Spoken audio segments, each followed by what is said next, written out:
பிரியமானவர்களே, கர்த்தர் நல்லவர். இந்த நாள் கர்த்தர் உண்டு பண்ணின நாள். இதில் நாம் மகிழ்ந்து களி கூறுவோம். ஆண்டவராகிய இயேசு கிறிஸ்துவின் நாமத்தினால இந்த நல்ல சத்தியங்களை, விசுவாச போதனைகளை கேட்கும்படியாக நான் உங்கள் ஒவ்வொருத்தரையும் வாழ்த்தி ஆசீர்வதிக்கிறேன்.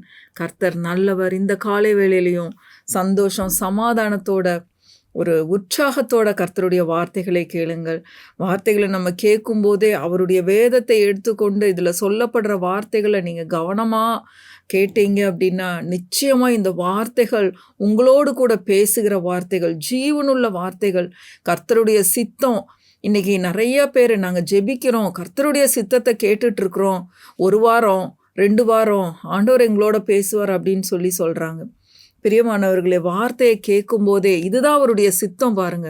அவருடைய சித்தத்தை நமக்கு தெளிவாக எழுதி கொடுத்துருக்கிறார் பாருங்க. இன்னைக்கு ஒரு கல்யாண விஷயத்தை குறித்து நம்ம படிக்க போகிறோம் பாருங்க.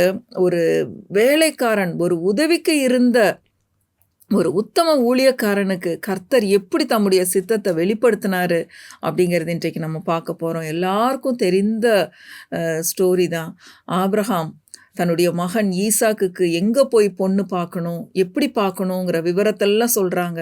நிச்சயமாக உங்கள் வாழ்க்கைக்கு இந்த வார்த்தைகள் பிரயோஜனமாக இருக்கும் அப்படின்னு நான் விசுவாசிக்கிறேன். பிரியமானவர்களே, ஒரு பெண் அல்லது ஒரு மணமகள் இல்லைன்னா ஒரு மணமகனை தேடுறது இந்த காலத்தில் ரொம்ப கடினமாக இருக்குது பாருங்கள்.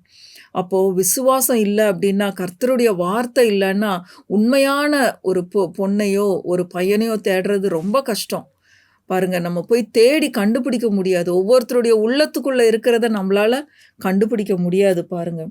அதில் எவ்வளோ பெரிய ப்ராசஸ் இருக்குது. இந்த வீட்டுக்கு வரணும், அந்த வீட்டுக்கு வரணும், இப்படி பார்க்கணும், அப்படி பார்க்கணும் அப்படின்னு சொல்லிட்டு. பிரியமானவர்களே, உங்களுக்கு ஒரு நல்ல ஆலோசனையை கொடுக்குறேன். கர்த்தருடைய வார்த்தையிலிருந்து, இதிலிருந்து நீங்கள் கர்த்தருடைய சித்தத்தை அறிந்து கொள்ளலாம் பாருங்கள். விசுவாசம் இருக்கும்போது நம் கர்த்தருடைய வார்த்தையை நம்ம சரியாக ஃபாலோ பண்ணும்போது கர்த்தருடைய சித்தம் என்னங்கிறது நம்ம தெளிவாக அறிஞ்சுக்குவோம் பாருங்கள். இங்கே ஆபிரகாம் ஈசாக்குக்கு தன்னுடைய மகன், முதிர் வயதில் பிறந்த மகனுக்கு பெண் பார்க்கணும், அவனுக்கு 40 வயசு ஆயிடுச்சு அப்படின்னு சொல்லி தன்னுடைய வீட்டில் உதவிக்காக இருந்த எலியேசரை கூப்பிட்டு சொல்கிறாரு. அதுதான் இன்றைக்கி நம்ம பார்க்க போகிறோம் பாருங்கள். ஆதியாகமம் 24வது அதிகாரம் ஆபிரகாம் சொல்கிற வார்த்தைகளை நம்ம படிக்க போகிறோம். 3-4வது வசனங்களை வாசிக்கிறேன். ஆதியாகமம் 24, 3, 4வது வசனம். நான் குடியிருக்கிற கானானியருடைய குமாரத்திகளில் நீ என் குமாரனுக்கு பெண் கொள்ளாமல். கானானியர்கிட்ட ஆபிரகாம் குடியிருக்கிறாரு. இந்த இடத்துல நீ என் மகனுக்கு பொண்ணு பார்க்கக்கூடாது. அப்போ எங்கே போய் பார்க்கணுமாம்மா? 4வது வசனம் பாருங்க. நீ என் தேசத்துக்கும் என் இனத்தாரிடத்துக்கும் போய் என் குமாரனாகிய ஈசாக்குக்கு பெண் கொள்வேன் என்று வானத்துக்கு தேவனும் பூமிக்கு தேவனுமாகிய கர்த்தர் பேரில் எனக்கு ஆணையிட்டு கொடுக்கும்படிக்கு நீ உன் கையை என் தொடையின் கீழ் வை என்றான். நீ இப்படி போய் என்னுடைய தேசத்துக்கு, என்னுடைய இனத்தாரிடத்துக்கு போய் தான் நீ பொண்ணு பார்க்கணும் அப்படின்னு. ஏன் அப்படின்னா, கர்த்தர் முன்னாடியே சொல்லியிருக்காரு, நீ போய் இருக்கிற அந்த தேசத்து பெண்களில் உன்னுடைய மகன் ஈசாக்குக்கு நீ பெண் கொள்ளக்கூடாது, உன்னுடைய இனத்தில் நீ பெண்ணு பார்க்கணும் அப்படின்னு சொல்லி ஆண்டவர் முன்னாடியே ஆபிரகாமுக்கு சொல்லியிருந்தார் பாருங்க. அப்போ இந்த ஊழியக்காரன் கேட்குறான். 5வது வசனம் பாருங்க. அதற்கு அந்த ஊழியக்காரன், அவ்விடத்து பெண் என் பின்னே இந்த தேசத்துக்கு வர மனதில்லாதிருந்தால் நீர் விட்டு வந்த தேசத்திற்குத்தானே உம்முடைய குமாரனை மறுபடியும் அழைத்து கொண்டு போக வேண்டுமோ என்று கேட்டான். அப்போது உங்கள் இனத்தாரிடத்துலேருந்து அந்த பொண்ணு என் பின்னாடி வர மனசு இல்லைன்னா நான் ஈசாக்கு அங்கே கூட்டிகிட்டு போகலாமா திரும்பவும் அப்படின்னு சொல்லி கேட்குறாரு. அதுக்கு ஆபிரகாம் சொல்கிற பதிலை பாருங்கள். 6வது வசனம் 7வது வசனம். அதற்கு ஆபிரகாம், நீ என் குமாரனை மறுபடியும் அங்கே அழைத்து கொண்டு போகாதபடிக்கு எச்சரிக்கையாயிரு. என் பையனை அந்த இடத்துக்கு நீ கூட்டிகிட்டு போகக்கூடாது. என்னை என் தகப்பனுடைய வீட்டிலும் என் இனத்தார் இருக்கிற தேசத்திலும் இருந்து அழைத்து வந்தவரும். ஆபிரகாமோட வார்த்தைகளை, விசுவாச வார்த்தைகளை பாருங்க. என் தகப்பனுடைய வீட்டிலும் என் இனத்தார் இருக்கிற தேசத்திலும் இருந்து அழைத்து வந்தவரும் உன் சந்ததிக்கு இந்த தேசத்தை தருவேன் என்று எனக்கு சொல்லி ஆணையிட்டவருமான வானத்துக்கு தேவனாகிய கர்த்தர் நீ அங்கே இருந்து என் குமாரனுக்கு ஒரு பெண்ணை கொண்டு வரும்படிக்கு தம்முடைய தூதனை உனக்கு முன்பாக அனுப்புவார். ஈஸியாக சொல்கிற பாருங்க. கர்த்தர் சொல்லியிருக்காரு, இந்த தேசத்தில் நான் உன் சந்ததியை உன் சந்ததிக்கு இந்த தேசத்தை தருவேன்னு கர்த்தர் சொல்லியிருக்காரு. ஈஸியாக ஞாபகம் வச்சுக்கோங்க. இந்த தேசத்தை, இப்போ நம்ம குடியிருக்கிற இந்த தேசத்தை கர்த்தர் என் சந்ததிக்கு தருவேன்னு சொல்லியிருக்காரு. அதனால நீ இங்கே பெண் கொள்ளாமல் நீ அங்கே என்னுடைய இனத்தாரிடத்திற்கு போய் நீ பெண்ணை கூட்டிட்டு வா, அவள் கண்டிப்பாக வருவா, ஏன்னா இது கர்த்தருடைய சித்தம் அப்படின்னு சொல்லி கர்த்தருடைய வார்த்தைகளை ஆபிரகாம் சொல்லி பாருங்க, நீ அப்படி போய் அந்த பொண்ணை கூட்டிகிட்டு வர்றதுக்கு கர்த்தர் ஒரு தூதனை உனக்கு முன்பாக அனுப்புவாருன்னு சொல்லி அனுப்புகிறாங்க. பிரியமானவர்களே, நீங்கள் உங்கள் பிள்ளைகளுக்கு இப்படியாக திருமண விஷயமா போகும்போது கர்த்தாவே நீர் உடைய தூதர்கள் எங்களுக்கு முன்னாடி அனுப்புங்க அப்படின்னு சொல்லும்போது சரியான ஆட்கள் நீங்கள் கட்டளையிட்டுட்டு போகும்போது அந்த மாதிரியே நடக்கும். இப்படிப்பட்ட விசுவாச வார்த்தைகள், கர்த்தாவே நீர் எந்த பெண்ணை, எந்த மணமகளை, எந்த மணமகனை என்னுடைய பொண்ணுக்காக, என்னுடைய பையனுக்காக நீங்க வச்சிருக்கீங்களோ அதற்கான ஆட்கள் சரியா எங்க வீட்டுக்கு வர்றதுக்காக ஸ்தோத்திரம். உங்க தூதரை நீர் எங்களுக்கு முன்பாக அனுப்புறதுக்காக ஸ்தோத்திரம். இப்படிப்பட்ட விசுவாச வார்த்தைகளை நீங்க பேசும்போது கர்த்தர் சரியான ஆட்களை உங்க வீடுகளுக்கும் உங்க கான்டாக்டுக்கும் அனுப்புவார் பாருங்க. அடுத்தது பாருங்க, இந்த மனுஷன் அதே மாதிரியே எத்தனை ஒட்டகங்களை கூட்டிட்டு போறான்னு பாருங்க. 10வது வசனம் வாசிக்கிறேன். பின்பு அந்த ஊழியக்காரன் தன் எஜமானுடைய ஒட்டகங்களில் 10 ஒட்டகங்களை தன்னுடனே கொண்டு போனான். 10 ஒட்டகங்களை கொண்டு போகிறான். தன் எஜமானுடைய சகலவித உச்சிதமான பொருட்களும் அவன் கையில் இருந்தன. அவன் எழுந்து புறப்பட்டு போய் மெசொப்பொத்தாமியாவிலே நாகோருடைய ஊரில் சேர்ந்து, இவன் போய் எந்த ஊருக்கு போகணுமோ ஆபிரகாமோட ஊருக்கு இந்த எலியேசர் போய் சேர்ந்துட்டார். அங்கே போய் நின்றுட்டு ஒரு விசுவாசம் உள்ள ஜெபத்தை ஏறெடுக்கிறாரு பாருங்களேன். ரொம்ப ஆச்சரியமான விஷயம். மனசுக்குள்ளேயே எப்படி கர்த்தருடைய வார்த்தைகளை சொல்லி ஜெபிக்கிறாருன்னு பாருங்க. 12வது வசனம் வாசிக்கிறேன். என் எஜமானாகிய ஆபிரகாமுக்கு தேவனாயிருக்கிற கர்த்தாவே, இன்றைக்கு நீர் எனக்கு காரியம் சித்திக்க பண்ணி என் எஜமானாகிய ஆபிரகாமுக்கு தயவு செய்துள்ளும். எப்படி ஒரு உண்மையுள்ள உத்தம ஊழியக்காரனாக இருந்திருக்கான். தன்னுடைய எஜமானுக்காக வேண்டுதல் செய்கிறான் பாருங்க. கர்த்தருடைய சித்தத்தில் இருக்கும்போது இப்படிப்பட்ட தயவுகள் எல்லாம் உங்கள் வாழ்க்கையில் நடக்கும். பிரியமானவர்களே, இன்றைக்கு நீங்கள் இப்படிப்பட்ட விசுவாசத்தை வைத்திருப்பீர்களானால் உங்களுக்கு காரியம் நிச்சயமாக இன்றைக்கு வாய்க்கும். ஆண்டவர் அப்படியே லேட் பண்ணிட்டு போகிற ஆண்டவர் கிடையாது. கட்டாயம் உங்களுடைய காரியங்களில் அவர் வாய்க்க பண்ணுகிற தேவனாய் இருக்கிறார். இன்றைக்கு நீர் எனக்கு காரியம் சித்திக்க பண்ணி என் எஜமானாகிய ஆபிரகாமுக்கு தயவு செய்தரலும். அப்போ இவன் என்னன்னு சொல்லி ஜெபிக்கிறான். அது 13, 14வது வசனத்தை வாசித்தீங்கன்னா தெரியும். நான் இந்த துறவண்டையில் நிற்க போகிறேன், இந்த கிணத்துக்கிட்ட நான் நிற்க போகிறேன்.